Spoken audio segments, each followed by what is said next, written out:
Magandang araw mga katokers, mga katokis, mga katoshis. Welcome na naman po sa ating panibagong vlog, video upload dito sa Talking Toshi TV. Kumusta po kayo mga kababayan? At pag-uusapan natin itong Trilateral Summit. Katatapos lamang na Trilateral Summit na dinaluhan ng Pangulong Bongbong Marcos Jr. Ito ay meeting o pagpupulong sa pagitan ng Pilipinas, Japan at ng United States of America. Alright? So, ano po ba ang nature nito? Sino ba ang apektado? Anong epekto nito sa ating bansa? At ito ba ay economic in nature? Ito ba ay political in nature? Maapektuhan ba ang ating depensa dito sa mainit pa rin pinag-uusapang West Philippine Sea, yung agawan ng teritoryo dyan sa West Philippine Sea, ano? Yan ba makakatulong ba sa atin itong trilateral meeting or summit na nangyaring ito? Okay? Ano ang magiging pakinabang natin dyan? At ano pa mga implikasyon na mga bagay na ito vis-a-vis sa behavior ng China diyan sa West Philippine Sea? Dapat ba natin silang pagkatiwalaan? Ano ba? Anong epekto nito sa economic status, economic sector, no, ng ating pamahalaan o gobyerno? Yan ang pag-uusapan natin ngayon.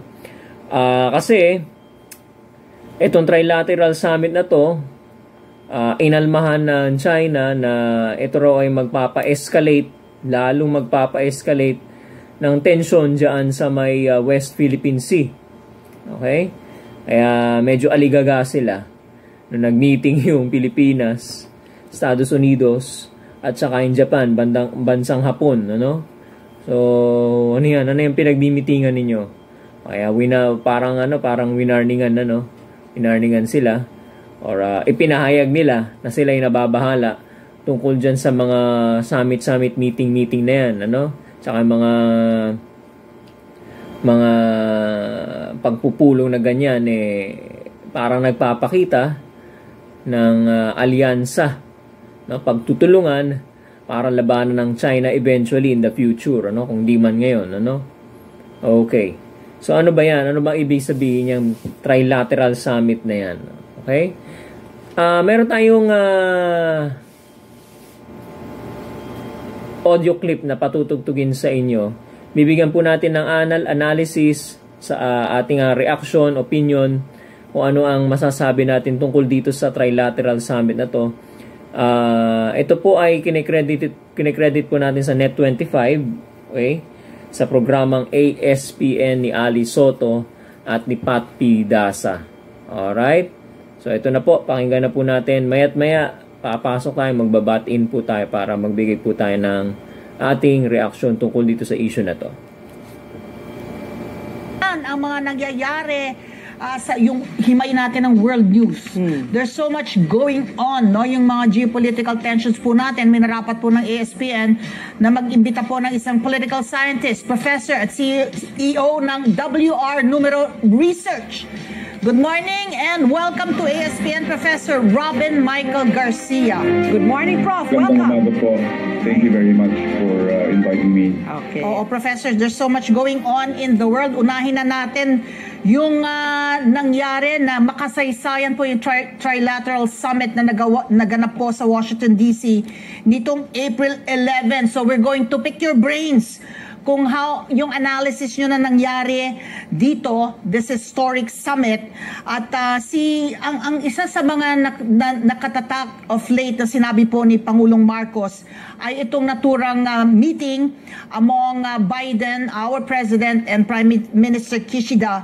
Hindi daw po makaaapekto sa Chinese investments sa Pilipinas. You know, we have been wooing them na dito mamuhunan sa atin. So, what is your reaction to his statement na itong nangyaring summit hindi naman makakaapekto? Okay, pakinggan po ninyo yung yung sagot, napaka-interesting po nung sagot ni Professor, sa pamumuhunan ng Chinese dito sa ating bansa, Professor? I think ang strategy ng Pilipinas ngayon is to separate yung defense relations and yung security. In a lot of the Southeast Asian countries, like Laos, Vietnam, Indonesia, and Malaysia, kaya nilang ihiwalay yung relationship ng economics pati yung defense. By that we mean that yung economic relations with China solid, but the defense policy is a little bit more confrontational. So that's what you call the decoupling of the two, of the economic and the security. So hinihiwalayan, as a strategy of foreign affairs. So kaya you see, ibig sabihin yan, yung economic is apolitical, hindi pinopoliticize yung economic relations. And we continue to accept investments from China. I think that's the hope of the president, to continue that relationship. Okay. So, Professor, that kind of setup. Okay. Tama si Professor, Professor Robin. Okay, they are trying to separate yung economic tsaka defense, yung political side ng meeting, So, nasabi nila, they claim na economic lang yun, pinag-uusapan namin. Okay? Pero if you're going to look at it deeper, sa malalimang pagtingin, pagsiyasat, merong may bahid ng ng politika or yung pagdidepensa sa sarili nating bansa, May kinalaman yan doon sa tension na nangyayari dyan sa West Philippine Sea. Kahit anong tanggi nila, Kasi they're trying, sabi nga ni Professor, they're trying to decouple, two things, yung economic aspect at saka yung security aspect. Okay? Hinihiwalay nila para hindi nga naman maapektuhan yung mga investments ng bawat bansa na nagpa-participate dyan sa trilateral summit na yan. Okay? So, they want to have diplomacy. Diplomacy pa rin ang kanilang pinaiiral. Ayaw nila maapektuhan yung economic side. Just by dahil sa meeting na yon, ayaw nilang maapektuhan yung economic side. Ayaw na lang isama o i-connect yung economic side doon sa defense side. Okay? Economic side, submissive tayo doon, permissive, I should say. Okay? Now, sa defense, medyo confrontational, sabi nga ni Professor. So, medyo magkaiba. Pero, meron siya actually connection. Later, mapapakita natin sa inyo. Okay, tuloy natin to. Oo. Having said that, sabi nyo nga it's separate, yung economic at saka yung defense strategies po natin iba. And then with the pronouncement po of former President Duterte na talagang sinabi nga niya, there was a gentleman's agreement and sabi niya, he admitted na talagang pinangako niya na hindi sila magdadala ng mga construction materials, tubig at saka pagkain lang. And now the President Marcos wants to talk to PRRD. But China, you cannot deny, naiinis sila, na-irk sila na nagkakaroon tayo ng military exercise, tapos this trilateral meeting. So even if the economic aspect is separate from the defense, what happens now? The defense is naka-heighten, naka-heighten talaga yung ating alitan with China, especially when it gets to when we talk about the West Philippine Sea. How will this affect the overall climate, political, economic, and defense po? I would want to say first that it is China's fault.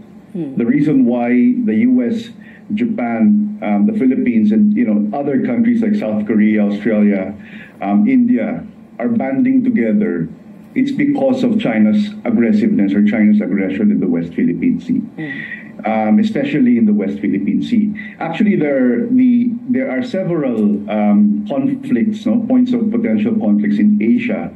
And one of them includes Japan, yung Senkaku Islands sa north. It seems like it's a separate conflict, but it's actually quite related. So, ibig sabihin, it's not just the West Philippine Sea. but also Senkaku. But also Japan has an interest in protecting the Philippines kasi we are part of what we call the first island chain. No? In terms of strategy, para ma-dominate mo yung Asia, kailangan ma-dominate mo yung first island chain, which includes Japan, Taiwan, and the Philippines, and other countries. So, okay. Talking about the first island chain, mga kababayan.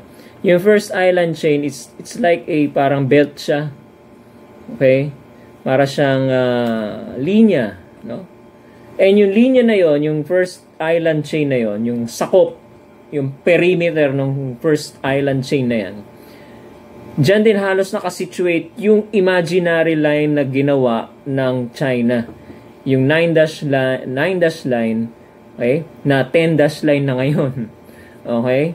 So, nag-overlap. Okay? So, natithreaten si China ngayon, na nagmi-meeting ngayon ang Japan, US, at saka Philippines. Kasi nga, sabi ni Professor, Japan has also its hold and needs to protect what we call first island chain, ano? Nakasama ang Pilipinas diyan. Kaya nakikipagpulong ang Japan sa US and Philippines, ano? Ang US na kaya kasama. The first island chain is their stronghold here in the Pacific, Asia Pacific, no? Kaya kasali sila, no? Okay? So, if you want to dominate Asia, sabi ni Professor, ano?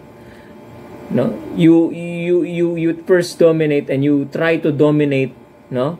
The first island chain, yung area na yon. Kaya nga yun ang unang-unang nilagyan ng perimeter ng imaginary lines ng China.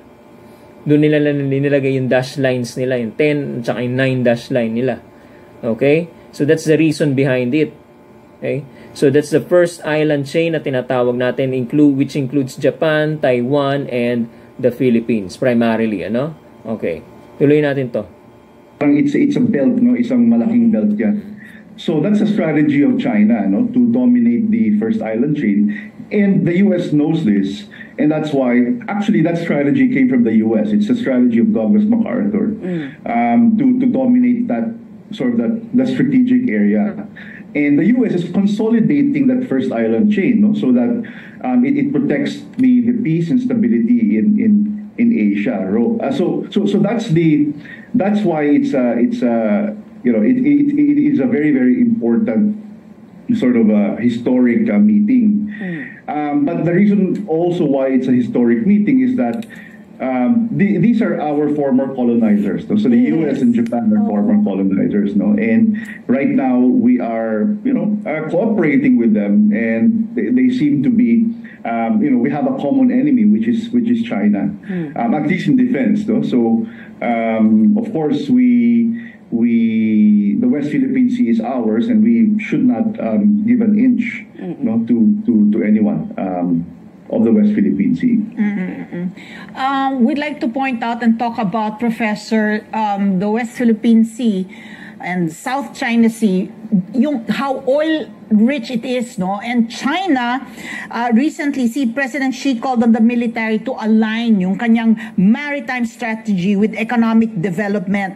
So, we can see itong intensification ng dispute sa Pilipinas. Tayo naman dito sa Pilipinas, one of the major obstacles is really yung high cost ng power sa atin. And with Malampaya already eventually depleting soon, we are hard-pressed to find the oil resources. And I think it has been found out that Recto Bank is sitting on billions and billions of dollars worth of oil, which China is also after, Professor. Okay. Konting backgrounder lang dyan, mga kababayan. Kasi meron tayong pinasok na agreement, joint agreement or joint exploration agreement with China. Okay, during the administration of former President Duterte, no? Panahon ni Duterte, pinasok natin yung joint exploration diyan sa Recto Bank, no?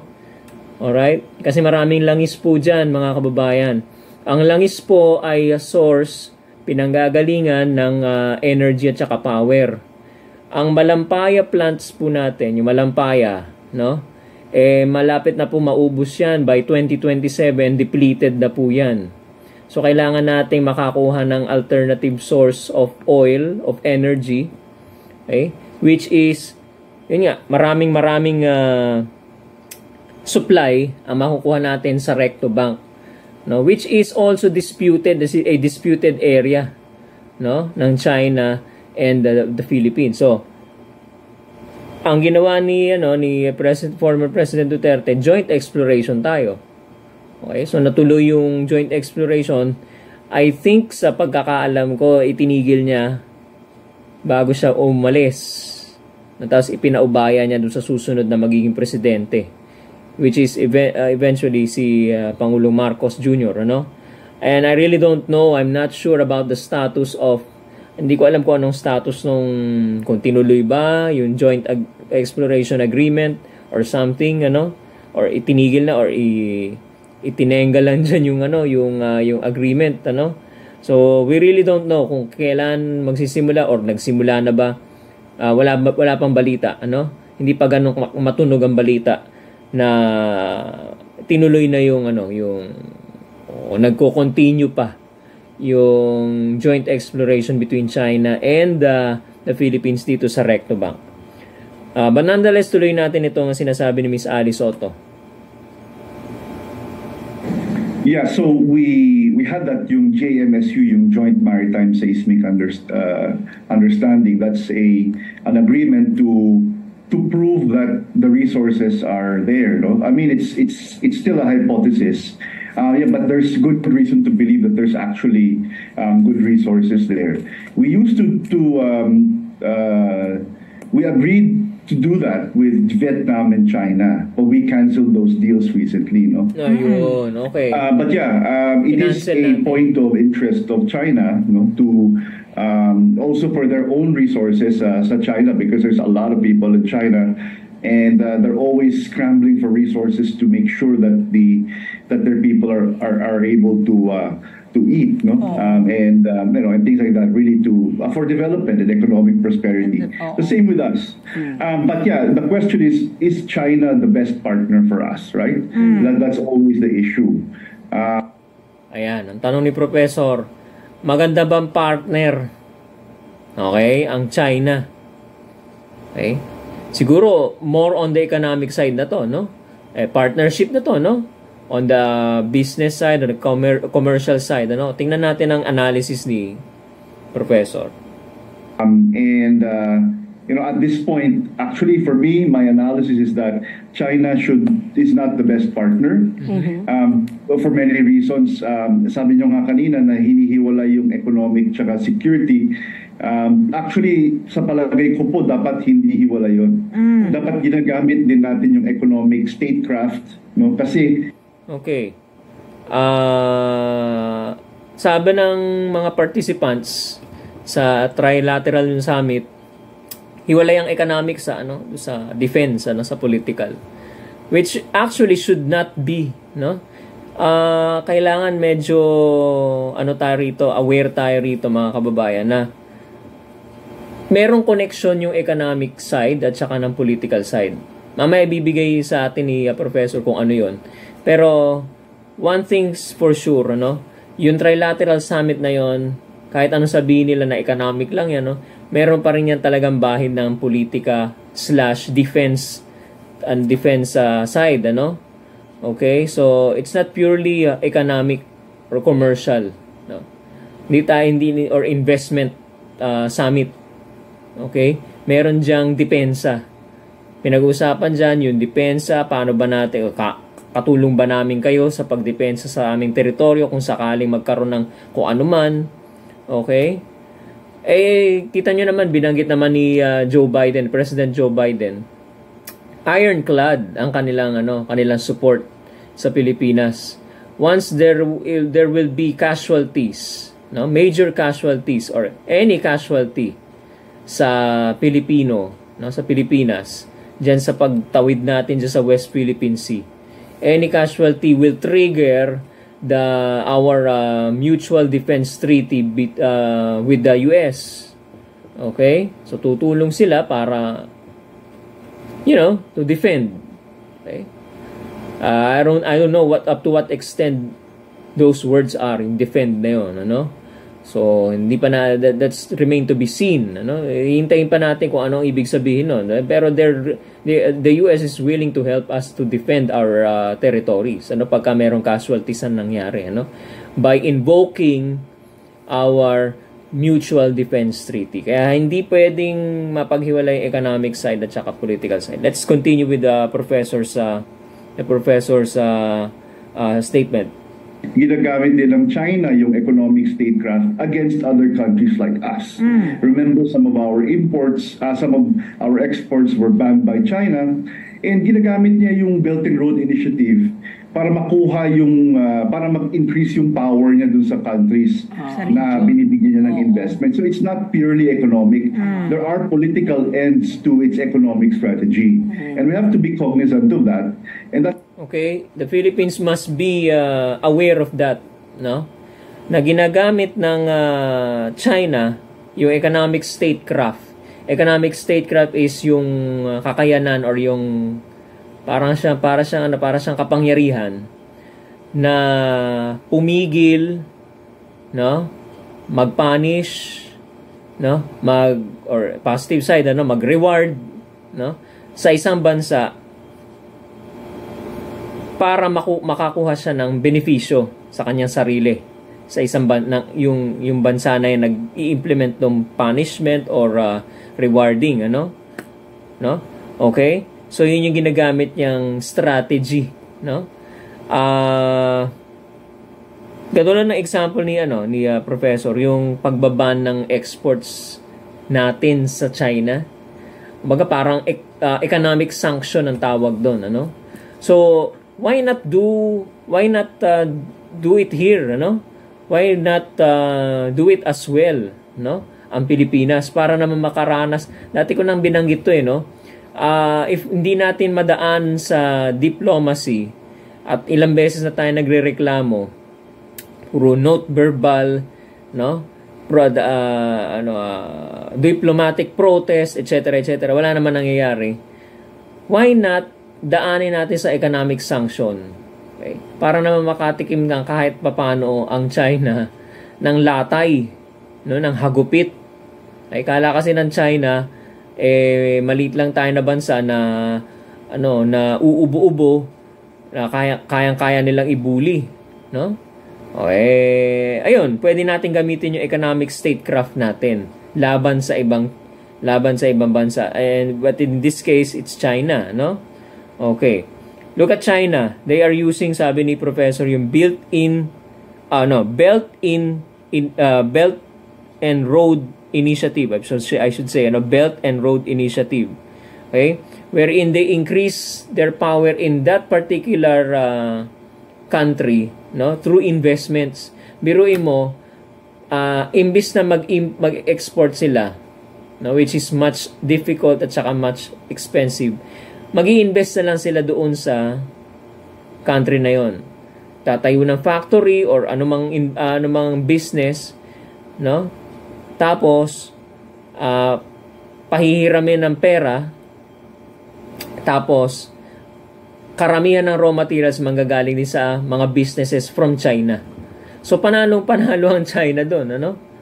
Okay? So kung titingnan mo, very very lopsided agreement kumbaga. Okay? So yun yung tinatawag nilang Belt and Road Initiative, ano? Kaya nga sabi ni professor, no, yung mga political moves, yung mga economic strategy na yan, may mga political ends yan. Okay? Gumagamit sila initially ng activities na economic in nature, pero ang dulo niyan political, no? Somewhat related to what?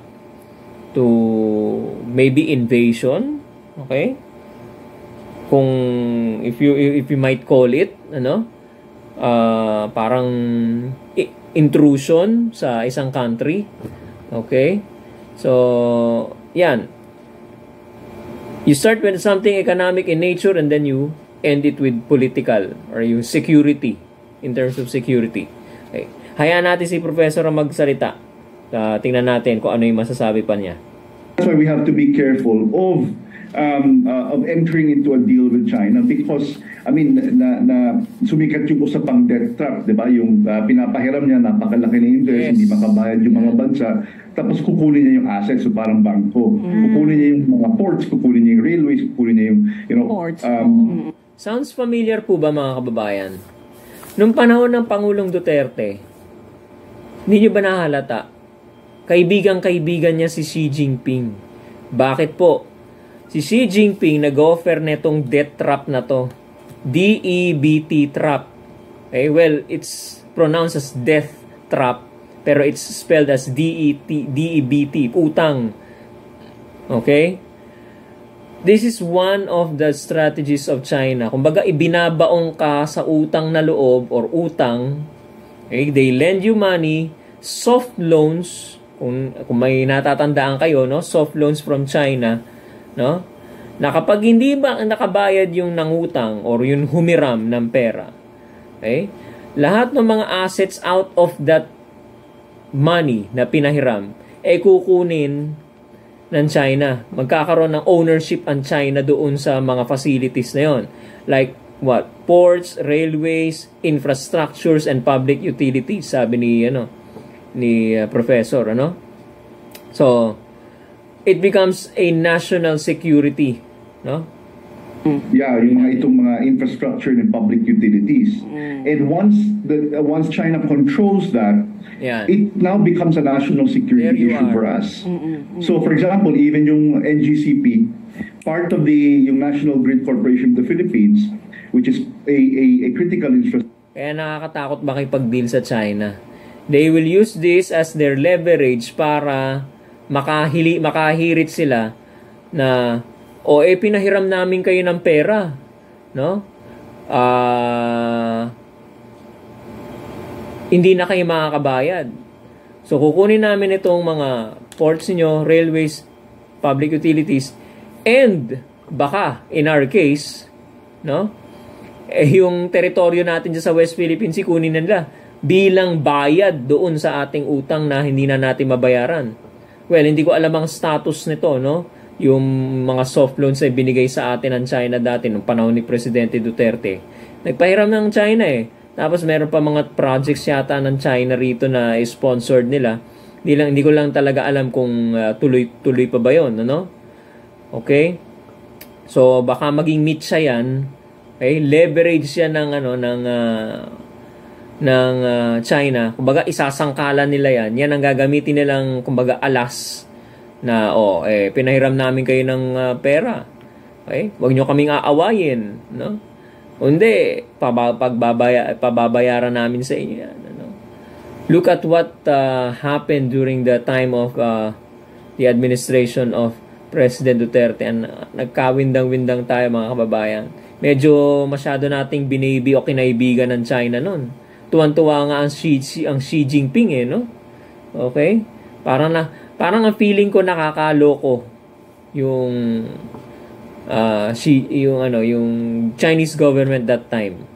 Biruin mo, makikipagkaibigan ka, makikipagtransact ka, hihiram ka ng investment or ng pera doon sa taong nang bubuli sa'yo. Alam mo nang bubuli sa'yo. By that time, nanalo na tayo doon sa 2016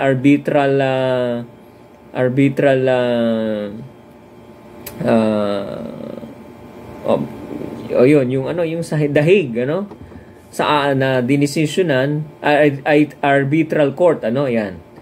Na nanalo na tayo sa atin yung West Philippine Sea, Okay? Nobody can get that or take that away from us. Biruin mo naman, nakipagkaibigan ka doon sa kalaban. Nang hiram ka pa, lalong mag-ano yan, lalong... Alam niyo mga kababayan, kukuha niyo ba yung ibig natin sabihin dito? Kalaban mo, nambubuli sa'yo. Hihiraman mo pa ng pera, hihingan mo pa ng tulong. Okay? Di lalo kang aapihin yan. Lalo siya magkakaroon ng karapatan ng dahilan para mas apihin ka, mas gipiting ka. Di ba mga kababayan? Kaya hindi ko alam kung ano mangyayari dyan sa soft loan sa binigay sa atin ng China. Anong balak nila dyan? Yan ba'y mababayaran ba natin? Yung mga proyekto na yan, mapagpapatuloy ba natin? Or i-rescind na ba natin yung ating mga agreements dyan? O kaya hindi natin alam kung ano mangyayari dyan, mga kababayan. So, abang-abang na lang tayo kung ano mga possibilities na pwedeng mangyari dyan, mga kababayan. Tuloy natin si Professor. Infrastructure of the Philippines. 40% yata noon is owned by China.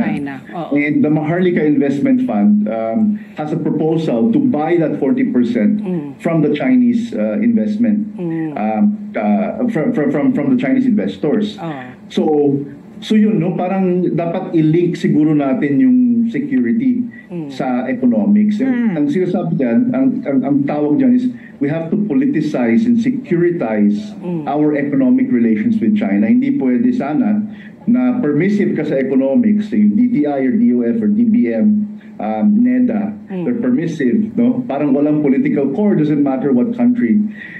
Pero yung defense DFA mo, National Security Council, they're all against yung scrambling to respond to that security challenge from China. So dapat all of our officials, no, the economic management officials and our security policy makers should have an integrated policy.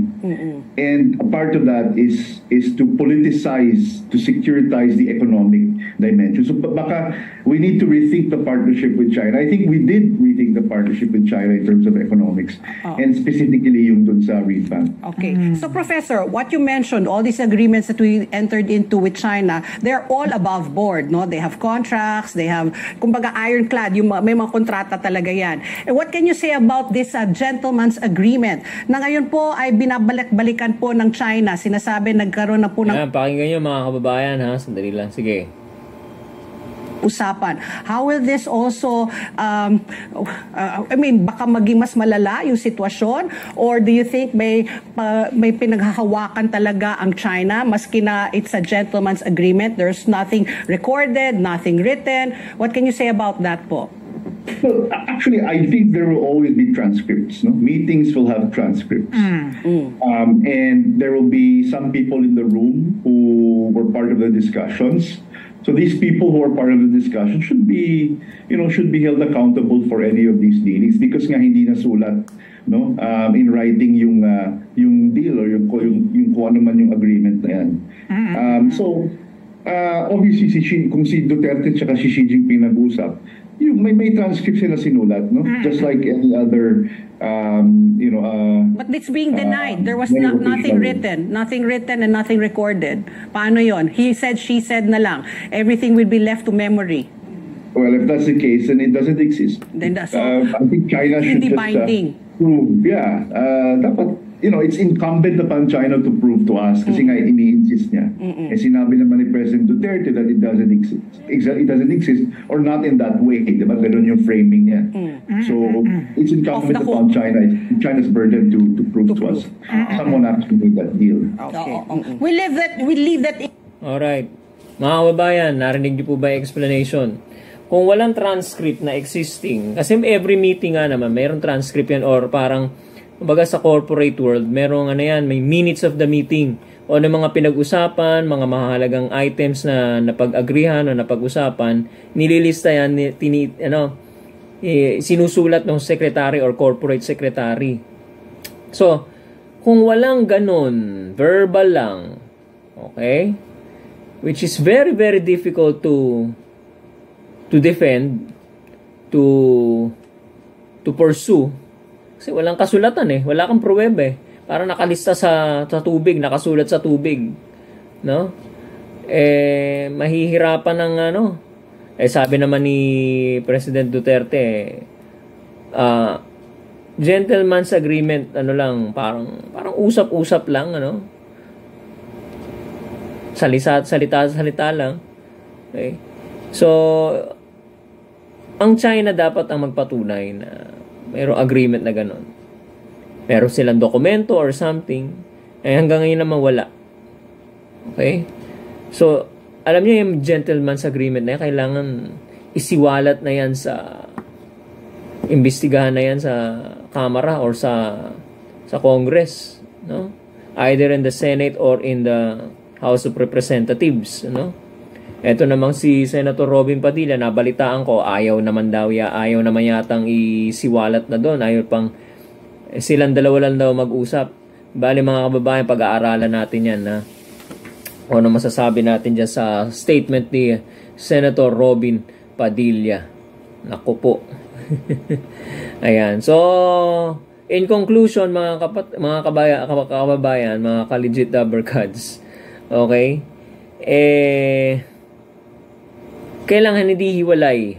We should be aware of the attitude, behavior of China. Alam na natin ang laro niyan. Okay? May pagkatuso, no? May pagka-clever, may alam nyo na. So, ingat-ingat din tayo dapat, tayong gobyerno. Alam nyo ang nangyayari ngayon, no? Dati kasi, kaibigan, kakampi, binaby, no? Inalagaan ng husto, no? Ayan. Kaya nagugulat ngayon ang mga tao ngayon, bakit parang ang tapang-tapang ika ni PBBM, ano? Hindi kasi sila nasanay na kinakalaban ng China. Ngayon nakakuha kayo ng presidente, nakaboto kayo ng presidente na finding ways on how to defend our country. Sabi nga niya, we won't give a square inch, even a square inch of our territory to anybody. Okay? Ginagawa niya ng paraan para hindi tayo maapi. Makuhanan ng teritoryo. Okay? So ayan. Sana itong mga pinag-usapan natin, pinarinig natin sa inyo, ma-realize ng gobyerno na it's not purely economic connected to safety. Okay? So, once na mag-introduce na economic portfolio ang China, daw na tayo dapat sa pagtanggap. Okay? Hindi tayo basta tanggap ng tanggap. Baka mamaya yan pain, no? Or bitag, or silo, no? Or patibong, para tayo mas apihin pa. Okay? They will use that as a leverage, or gagawin nilang sangkalan yan para mas magkaroon sila ng dahilan para tayo apihin at agawan ng teritoryo, mga kababayan. So yan mga kababayan, sana may natutunan kayo kahit papano sa ating paksa sa araw na ito. Okay? Para sa mga bagong dating at sa mga hindi pa nagsusubscribe sa ating YouTube channel, tayo po sana, hinihikayat ko po kayo na mag-subscribe sa ating YouTube channel, Talking Toshi TV, at sa ating Facebook account na Talking Toshi TV. Marami na po nagla-like at nagpa-follow. Pero ganun din dito sa YouTube channel natin. Paramihin po natin ang ating community, mga kababayan. Alright? Maraming salamat po sa pagtutok po ninyo, sa panonood po ninyo dito sa ating programa, munting programa. Maraming salamat po. Ingatan nawa tayo ng Panginoon at piliin po natin maging mayaman sa Diyos kaysa sa mayaman sa ating sarili. Salamat po.